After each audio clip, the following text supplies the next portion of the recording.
attitude control. The people there, are they really looking forward to and desperate for those tents, I would imagine? Well, you know, it's interesting, Jerry, because the people that you run into here mostly are people who are driving in with supplies. Right. Those are the people that you see throughout this whole area here.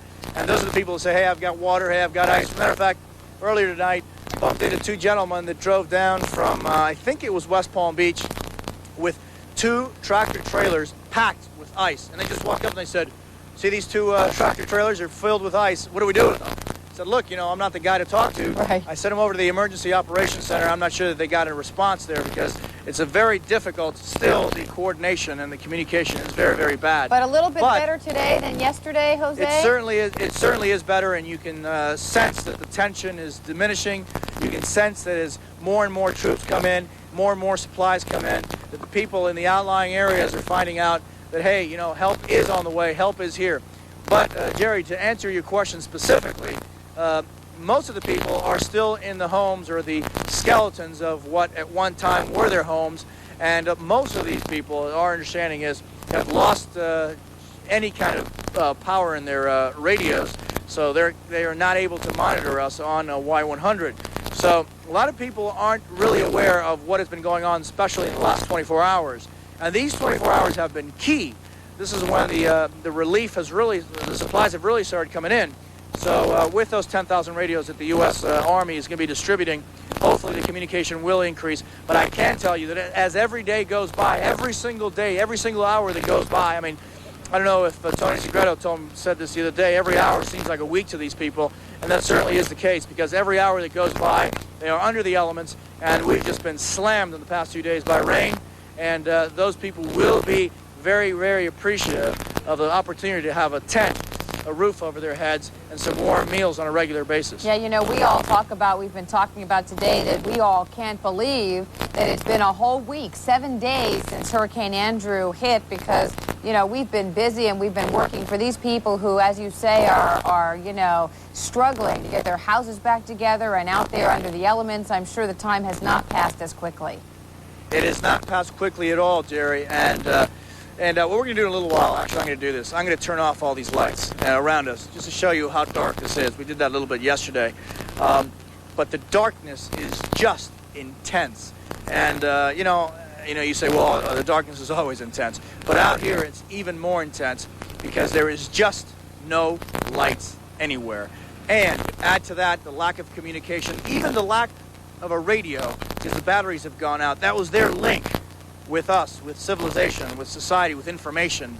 So a lot of people out there tonight are not only in the pitch black, not knowing if the weather's going to get worse, not knowing if their kids are going to get rained on, but also just not having any link to society, and that is a very, very scary thing, well, especially when the sun sets. These tents that are going up, are they equipped with some kind of lighting that you're aware of? That well, certainly the Army and the Marines and every aspect of the armed forces are going to have these tent areas lit. They are bringing generators in so that, for example, in here at Harris Field, this is going to be one area where about 1,500 people, 1,150 people to be exact, are going to be lit, and they're going to be housed, and they're going to have you know, toilets, and they're going to have food. It's going to be a tent city with all of the basic necessities covered.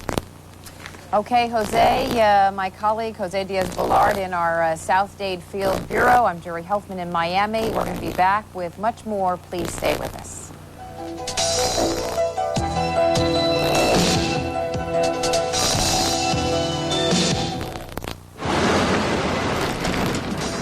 When you needed to know. Where the eye now is about 20 miles wide. When you needed the facts. The power just went out throughout all of this Hallandale area. Quite frankly, under these conditions, who can sleep? When you needed the latest on what Andrew was doing, you turned to us. Just take a look up there. I mean, that tells the story. And as South Florida rebuilds, you can count on us to keep you informed. Stay with us. Channel 4 News. Here's an important message for customers of the Travelers Insurance Company.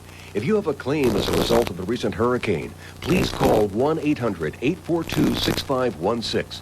That's 1-800-842-6516. In addition to calling, you're urged to take immediate steps to protect your property from further damage. The costs involved in doing this are covered by your policy. Remember, Travelers customers should call 1-800-842-6516. Ed Helms Electric, the best electrical service company in South Florida, provides service you can depend on 24 hours a day, every day of the year. With experienced mechanics and fully equipped service trucks, Ed Helms is always ready for any type of electrical project in your home or business. And it's done right the first time, because our goal is to make you a customer for life. Ed Helms Electric, the best choice for all your electrical needs. Call 653-2520 in Dade, 463-2520 in Broward.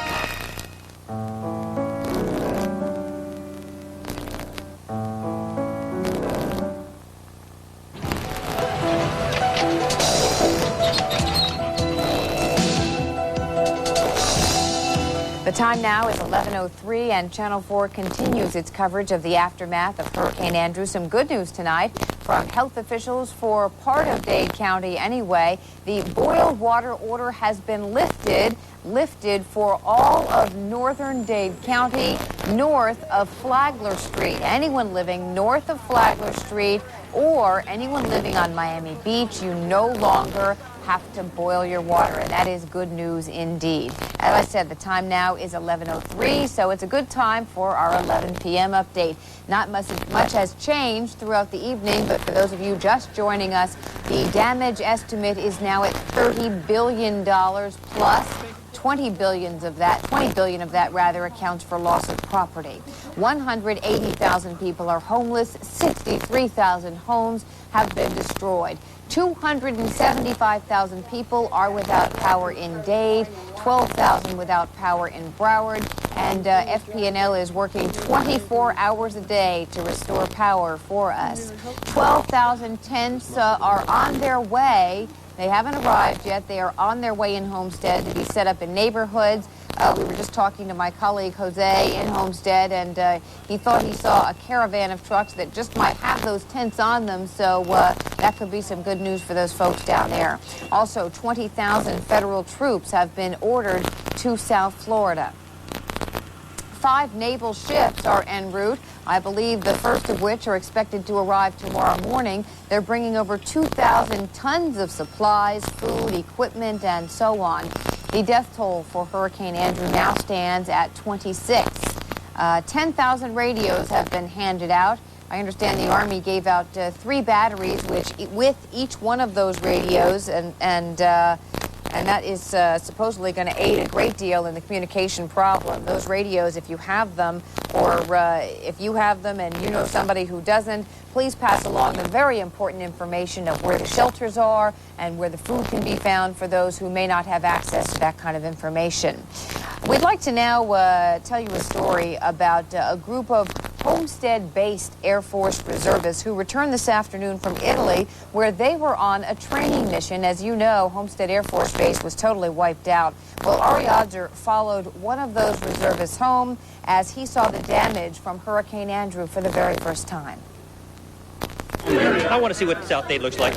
Lieutenant Colonel David Runquist was curious. He and the other returning Air Force flyers did not know, simply could not conceive they would see such destruction. It's Homestead, just barely. Colonel Runquist is a member of the 482nd Fighter Division. They were away in Italy when the hurricane hit, and he came back today at Fort Lauderdale International Airport. And this is his house. This is what's left of his landscaping, of his trees. So how does it look, Colonel? I mean, what did you think when you first came in today and saw it all? Oh, worse I think I thought it was going to be. I thought it was going to be mostly just down limbs and things, but pretty much down trees. Everything. How's the house, though? The house pretty much stood up, though. The house held up very well. It was built by Linton Connors, who was basically one of the Homestead's foremost builders in the 50s and very early 60s. He did some pretty good work. What did you think of the rest of the town, though, and the rest of South Florida when you first came in?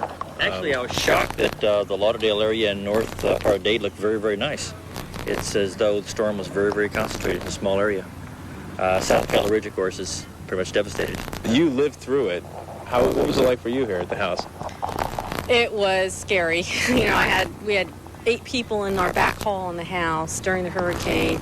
And we're sort of huddled there with mattresses and blankets. And when the front door blew in the second half, that's when we had a lot of water coming in, and we could hear all the windows breaking. And it was very, very frightening. And I'll never say again if I hear this hurricane coming. Colonel, what was it like for you being so far away in Europe when all this is going on here and you have no idea what's happening? The hard part was that we had so many people that didn't know what was going on, what their family was doing, that you ended up trying to make other people happy, and they were all just kind of stirring each other up. So basically what we did is we pretty much stopped flying as soon as the hurricane hit. We considered it was unsafe, basically, either for the maintenance personnel or the pilots. Because everyone's mind was preoccupied with what's going on back home? Right, so Colonel Turner, our wing commander, basically stopped flying immediately right then and started working on preparations to bring the unit back to the States. Comparatively speaking, the Runquists got off easy. Andrew shredded their trees, shook their house around, but left it standing. We can't go in the front. The doors won't open? No, it's boarded up from the inside because it blew right off the hinges and just blew the wood right off. Wow. So that must have been a pretty scary moment. Yeah, when we heard the door blow, we didn't know what it was, and then we went out and saw the door blown right off the hinges. Yeah, everybody's pool looks like this, all green and just completely ruined. Pushing out trees out of the pool.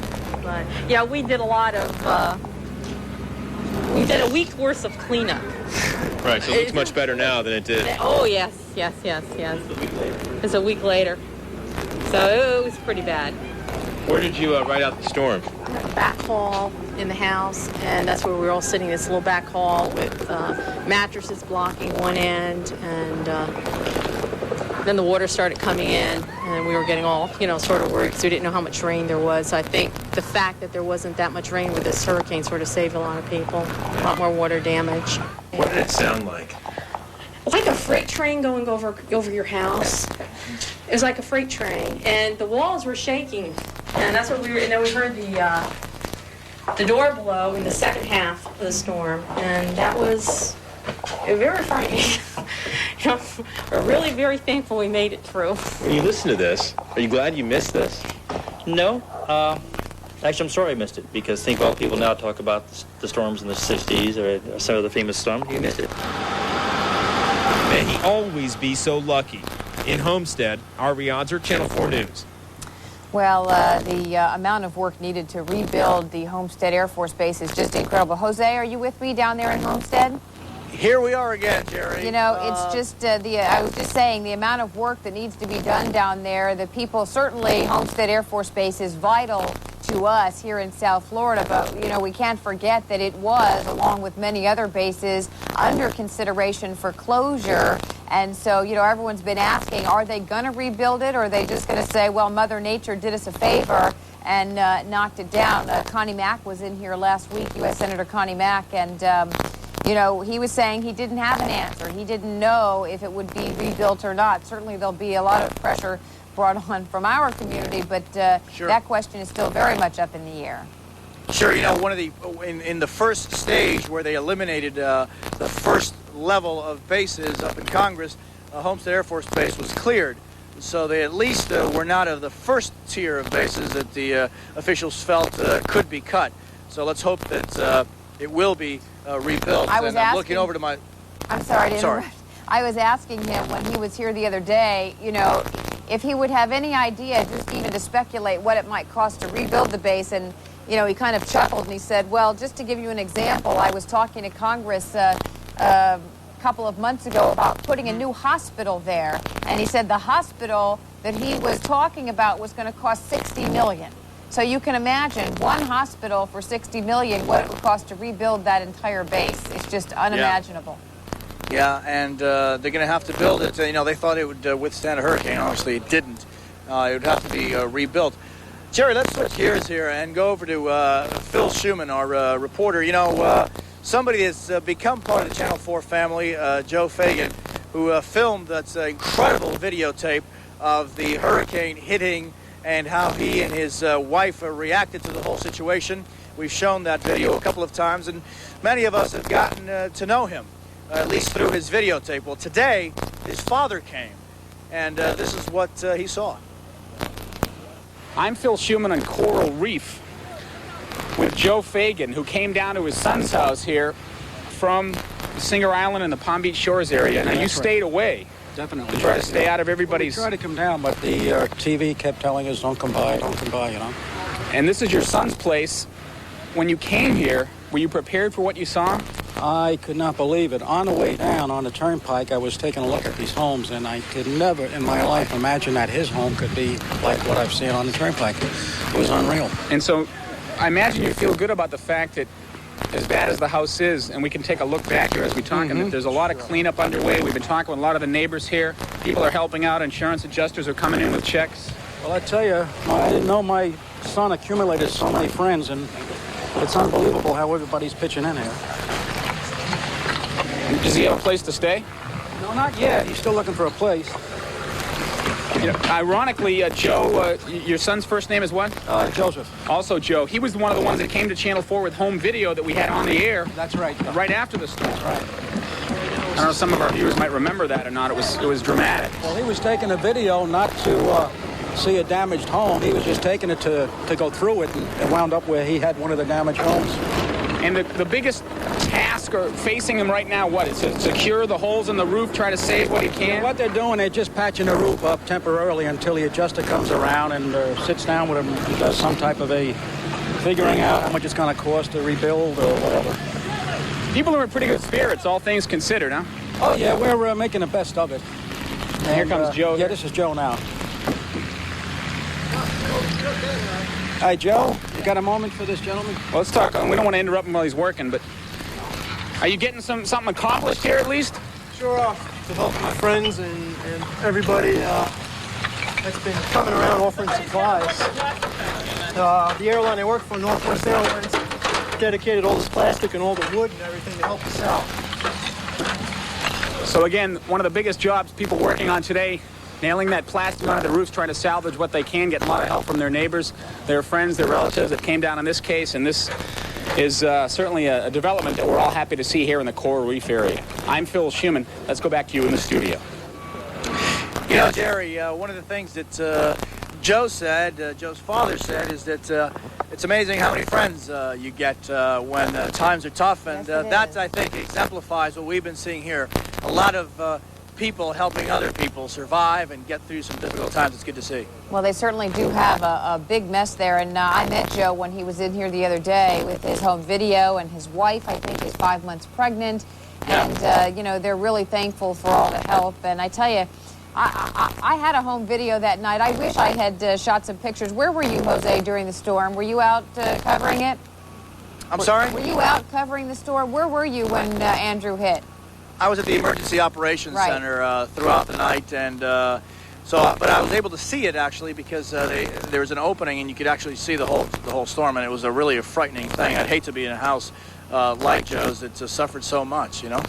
Very painful thing. Jerry, it is 11:15, coming up on 11:15, and I think they're asking us to take a break. That's right. When we come back, we'll take a look at how some apartment buildings on Key Biscayne fared during this storm. We'll be right back.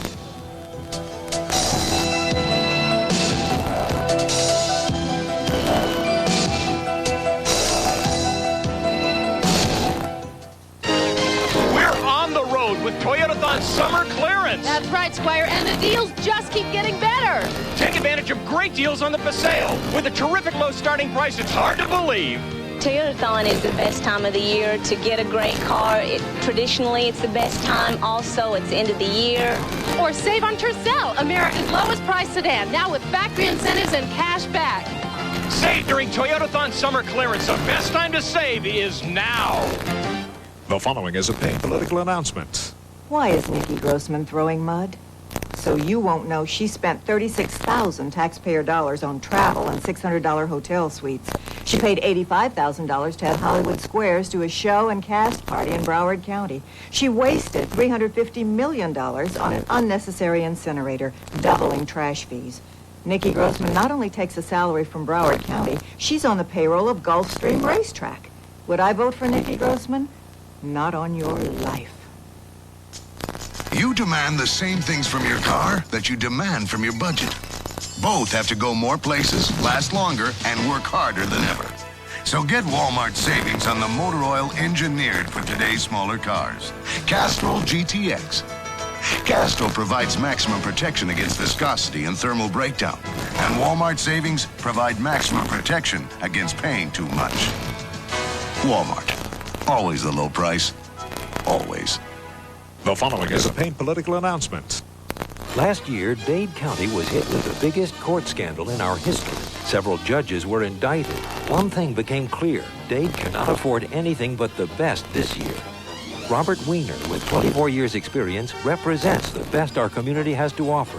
His experience covers every phase of civil law and volunteer work with juveniles. Robert Weiner has the integrity to restore faith in our courts. On September 1st, judge for yourself. Elect Robert Weiner to the Circuit Court.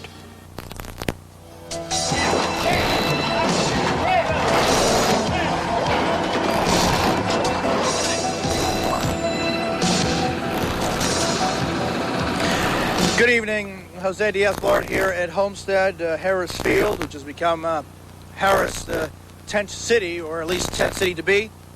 We've got information that the tents are arriving on a convoy now about 15 minutes away, but there is some activity going on already. So we don't know if that's part of the tents or simply some of the massive amounts of material that continues to flood this area of South Dade. We will be here and let you know when those tents arrive. But now we're going to go to Frank Motek, who went over to Key Biscayne. Some parts of Key Biscayne were very, very affected. Other parts were lucky, and the apartments and the houses didn't get hit as bad as they could have. But Frank Motek spoke with somebody who I understand was high up above it all in an apartment. We're about to go into apartment 27H at the Casa del Mar condominium here on Key Biscayne. It's a penthouse apartment on the 27th floor right here on the ocean. And let's see what happened here. Let's go through the hall. Unbelievable. The entire apartment has been blown out. The windows, everything has been blown out. And there is absolutely nothing left of this beautiful penthouse apartment. Completely cleared out. Unbelievable damage here on the 27th floor of the Casa del Mar condominium. We're seeing, I guess, the bedroom of the home that has absolutely been wiped out. Can't step back too far because I'd be plunging out of this place. Do you live here, ma'am? Yes, I live here. What is your name? It's Maria Eugenia Tovar. What do you think of this incredible sight here? Oh, I can't believe it. I just look and I can't believe it. It's terrible. But I think there are too many people worse than we are now. So we are going to repair everything. And it's apparently it's quite new because we changed everything, remodel. And it's only 6 months ago we finished the remodel everything. Oh, it's terrible. All of your possessions flew out of the apartment here? No, only one sofa. The rest we keep in the bathroom and in the closet. So it's one sofa is blocked. Can you take us over here and show us exactly what happened? Yeah. This is one bedroom. There is another bedroom, and another bedroom. All the wall was down, and all the furniture was down either. The only thing was okay is the closet and the bathroom. Except two bathrooms that the marble is coming down too. It's still closed, but it fall down the marble. You weren't here, I hope, when this happened. No, we went to Orlando. We came 3 days later because the island was closed. Nobody can come in. But now we have water, light, and telephone. Well, we're trying to do the best here. You have quite an ocean view here. Yeah, it's a beautiful view. It's a beautiful view. We enjoy it very much, but we can repair, and we're very sorry for more people happen worse than we. What do you plan to do now? Well, we are going to stay here for a few days more. We are not going back to our country yet because we prefer to stay here to repair now everything. We just start to clean, and tomorrow we are going to start with the walls and everything. Well, we wish you the best of luck. Thank you very much. Thank you very much. An unbelievable sight in apartment 27H here on Key Biscayne. Reporting from the Key, Frank Motek, Channel 4 News. Okay, again, well, there's some movement over here. Larry, why don't you spray over here to your, I guess it's to your right. I don't know if that is to your left or to your right. But there's a lot of movement coming in now. And we don't want to say that the convoy of tents is arriving, but we have been seeing a lot of movement recently. And all over this whole field now, some of the troops have started to mobilize. There are a whole series of cars coming in through here. But you know, you never know. You never know what it is. There are some flashing lights coming up. We'll be checking this up for you. But, Jerry, I'm going to throw it back to you now for a second. Okay, Jose, thanks very much. Well, over the next 2 days, we will be showing you what life was like before, during, and after Andrew entered our lives. We're going to start with the most pleasant of the three, before. It's absolutely for sure. No question about it. It is going to happen tonight. In fact, the numbers that we have up there right now and the distance from Miami, we show 240 miles, is at 5 p.m. You can actually subtract about 30 miles from that now, so it's more like 210 miles as we're 2 hours later, and the system is going about 16 miles an hour. So about 210 miles. It still is on track. Our time frame that we've been talking about appears to be right. Sometime shortly after midnight, we would notice a significant deterioration in the weather. It may deteriorate off and on until then, but then a significant deterioration. Not that it's just going to be a steady, increasing, getting worse, getting worse, getting worse, getting worse. That's not what we expect.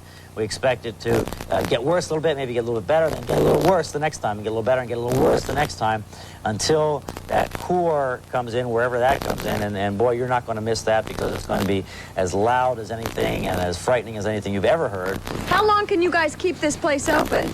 We're going to keep it open to 4 o'clock this afternoon. And then at that point you shut down and Burger King employees go home? Yes, ma'am. Okay, so you're concerned about safety of your workers? Until Tuesday morning that will...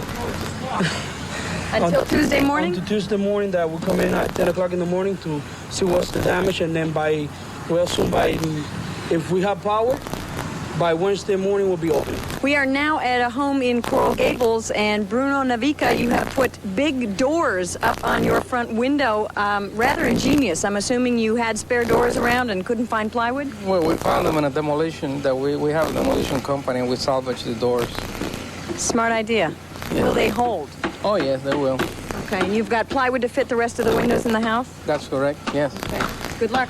We're on Miami Beach off about 3rd Street, and here's one of the surfers. Are you quitting now? Yeah, for the moment. For the moment? Yeah. You think you're going to come back? Yeah, definitely. A little later, because now the cops are giving us trouble. Hey, you surfers, everybody out of the pool. You guys, it's time to come in. Despite word that they should be getting off the beach, you can see some surfers are now returning and heading back in. You understand how dangerous this hurricane is, don't you? Yeah. So when do you leave? Tonight, probably. Well, I don't got my watch anymore. We'll leave tonight. We'll be back out here tomorrow, though, dude. Under the eye. Because it's worth it, man. This is summer, you know, it's flat. We followed this hurricane ever since it left Africa, man. Tropical storm. We were hoping for it to turn into a hurricane, and it's great. All right, let's take a look out there as we continue to talk. You're telling me that this is unusual to even get this sort of stuff for surfing, this sort of wave action. It ain't that great right now, but it's going to pick up. But yeah, for the summer, this is good enough for us Florida surfers. Some of them are leaving, some of them aren't leaving. I think they want to get their last big wave thrill. Are you afraid that they're going to wait for that last big wave too long? I don't want to wait for that last big wave too long, but I think there's going to come to a point where we're going to just tell them they have got to leave. What we're looking at is, again, another one of the squalls basically moving towards us. You can see the haziness down there, the rain, and there's some officers' units down there. They've turned on their lights. But we're going to have a big problems as we are having right now. Word just came in from West Hartford, Connecticut, and we were planning on staying at the Key Biscayne area, and we heard about the hurricane before, but we came anyways, figuring that it wouldn't be so bad. And now we're trying to get out. Sunday is already the busiest day of the week at Miami International Airport, with cruise passengers arriving and people ending their vacations. But today was described by some as a mob scene. South Floridians who have been out of town came pouring in hopes of having enough time to secure their homes. Others hurrying to get out because they have no place to go. And the lines don't stop there. People waiting to fill up jugs of water. Getting water for the hurricane. Water on the shelves at the grocery stores have been gone since yesterday. The gas station, another place to fill up. You have to go around the corner, please. Sir, you must not stay. You have to go around the corner. All in preparation for Hurricane Andrew. Now, although Miami is expected to catch the worst part of it, all of South Florida is scrambling to safety. They're supposed to take us to the hospital to stay. The elderly, visibly the most frightened group of all. Worried and nervous, they pile on a bus to take them to the mainland, either shelters or to the homes of friends and relatives. Miami Beach, also a place which houses old people as well as young people scurrying to get out. I'm over here on the water, so I got to close the place up, get the plants in, and take off, go out South Dade. Not a lot of fun. This was the scene earlier today of one of the expressways known as 395, which connects Miami Beach to the mainland. An already crowded road, now at a standstill because a boat came off its trailer hook, blocking at least 2 lanes of traffic. The only cars you'll see tonight are Miami Beach police cruisers. You guys are out here pretty much to make sure what? Trying to keep the crowds off the beach, make sure everybody's safe out here. That's basically it. You're not supposed to be out here at all, right? No, definitely not. We want everybody off the beach. And we've been doing a little tour of here. There is nobody out here. Everyone seems to clear out. Everyone's apparently taking heat of the storm. And there is a very good reason why everybody should be off of Miami Beach by now. In the past hour we've been here, we've seen the wind pick up considerably, and the tide is also picking up. Now, there's not a lot of clouds in the sky, especially coming from out in the ocean, but that will change very, very quickly, and that's why officials want everybody off of Miami Beach. Brian, I understand that we just got this information that all access to Miami Beach has been shut off. The sign points north. But at last report, there was only one way Andrew was headed, and that's west towards South Florida. Along the beach in Fort Lauderdale tonight, blowing sand, trees, and plastic barriers are all a sign of things to come. It's been about 90 minutes since the buses stopped rolling in Broward County, the buses that were taking evacuees from the coastal areas to the emergency shelters.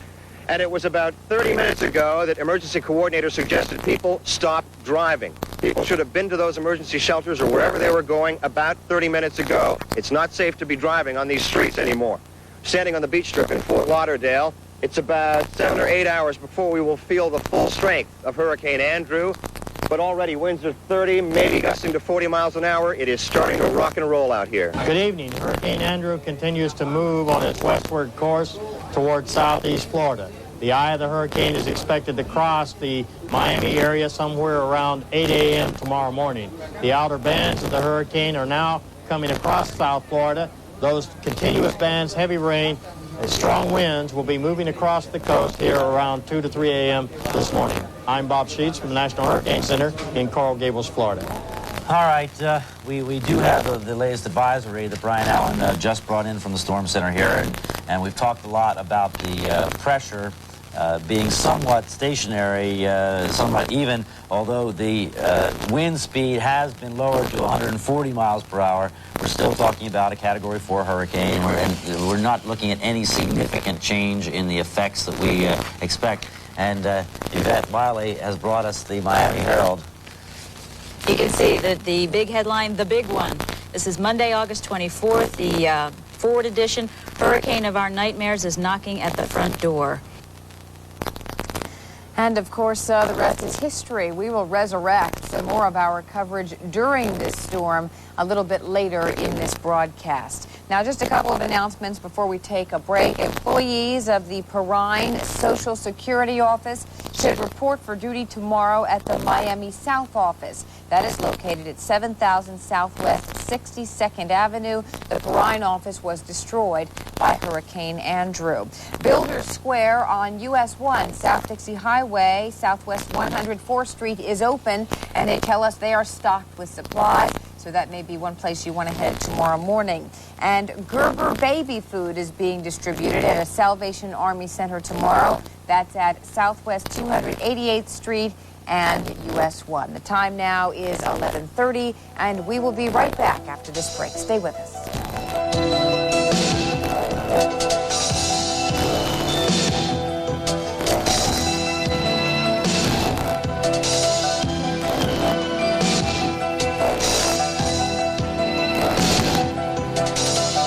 Hurricane Andrew is gone, And as South Florida rebuilds, you can count on us to keep you informed. Stay with us.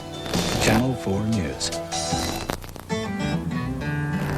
When it comes to bringing you the best, David Kite goes the extra mile. Compare Clorox regular liquid bleach, just 83 cents for the gallon bottle. Get more value at Publix. Dorothy Parker knows the importance of good value from first-hand experience. Compare Publix soft drinks, 2 2-liter bottles for just $1. Get more value at Publix. The following is a paid political announcement. There are people who aren't who they say they are. One candidate says he's the champion of health care, yet he missed 29 key health care votes. He shouts, I'm an environmentalist, but he's a developer's lawyer who doesn't even live in the district. Who is this man who isn't who he says he is? Peter Deutsch. Don't be fooled. Nikki Grossman is who she says she is. She created 13,000 jobs, started the first Broward Emergency Trauma Network, and knows education builds a strong economy. Nikki Grossman, she is who she says she is. Take a good look at Lincoln Mercury. Take a good look at some great values now. Savings like this on Mercury Sable and Mercury Grand Marquis, both equipped with available dual airbags and ABS brakes. Or save on Lincoln Town Car with dual airbags and ABS brakes standard. Savings all before you make your best deal. Take a good look, we've got your new car ready. Take a good look at Lincoln Mercury. They could be marching into your home right now, entering through a crack in the foundation, chewing into your floors and subfloors, into your walls. Termites, there's one sure way to stop them. Call Terminex. Terminex technicians have treated over 5 million homes with methods proven to stop termites. We guarantee it. No ifs, ands, or buts. Terminex. Call now for a free termite inspection. It's been really scary.